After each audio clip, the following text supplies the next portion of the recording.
خیلی خوشحال شدم از آشناییت. کاش میشد بیشتر بشناسمت. خب میتونیم اکسپلور رو همو ببینیم تا بیشتر با هم آشنا شیم. چه فکر خوبی. آره اول مال منو ببینیم.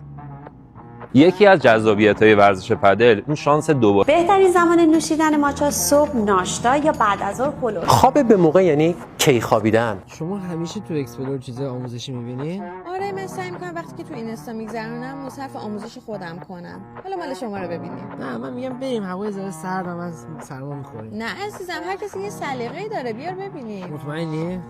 باش.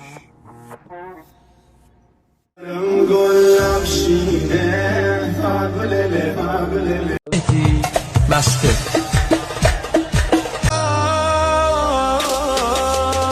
سوغرم شکانی مدریانه چی دردام دریا ماشین بازی یه عشقه. اون ماشین بازی هم یه عشقه دیگه. با تو بودن کرده.